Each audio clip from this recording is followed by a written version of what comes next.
American medicine has been built upon the abuse of black people with no oversight. This video revisits a few cases of how black people were abused in the field of medicine.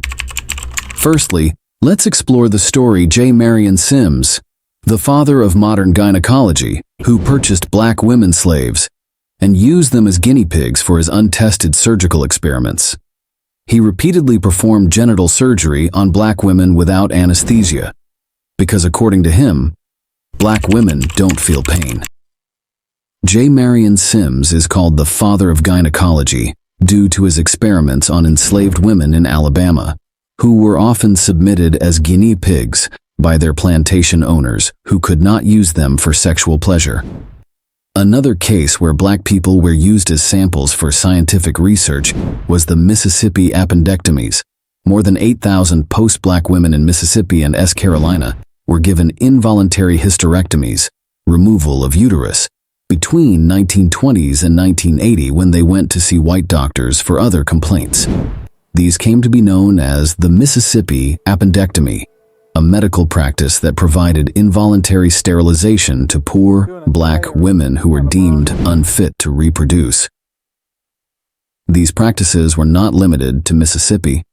An estimate of 100,000 to 150,000 poor people were sterilized annually. Additionally, we have Dr. François-Marie Prévost, father of cesarean section. Case he tried to perfect cesarean sections by using African women as subjects.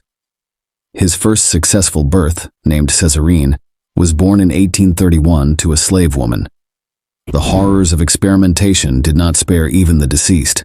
In the darkest of nights, a sinister breed of doctors emerged, known as the night doctors. These heartless individuals, driven by their insatiable thirst for knowledge, stooped to unimaginable depths.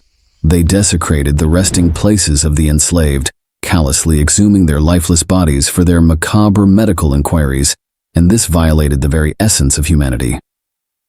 Another example of medical apartheid which is hardly taught in American history was the Tuskegee Syphilis Experiment.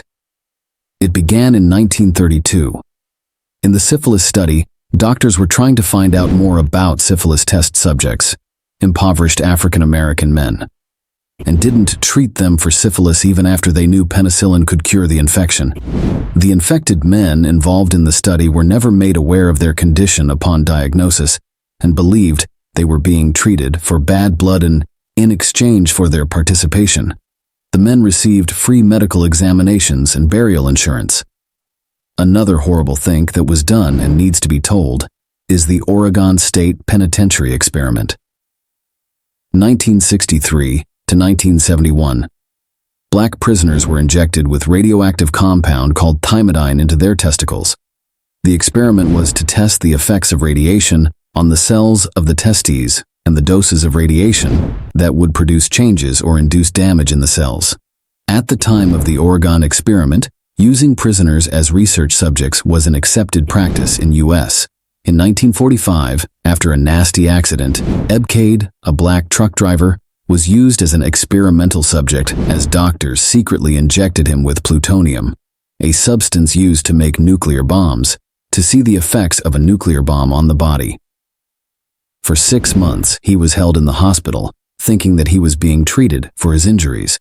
During that time, he was injected with more than 40 times the amount of plutonium an average person is exposed to in a lifetime. The researchers collected bone samples and extracted 15 teeth to monitor the effects of his exposure.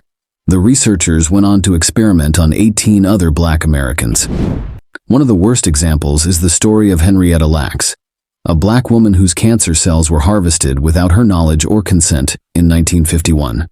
These cells, known as ELA cells, have been vital for medical research, but were taken and commercialized without permission or compensation to her family.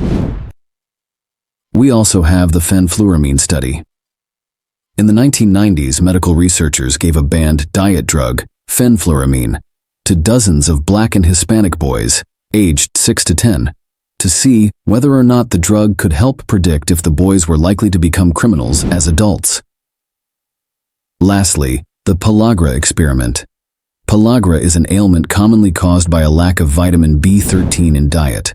The symptoms include skin lesions, sunlight sensitivity, dementia, and ends in death. Millions of people in the US died from it. Poor diet and vitamin B13 deficiency was found to be the cause, but these life-saving findings were not released to the public until 1935 because the majority of pellagra-induced deaths affected Black communities. America is the greatest country this world has ever seen. Unfortunately, we have a lot of shame to acknowledge as well. Don't forget to subscribe as we bring to light forgotten events and documents that shape our world.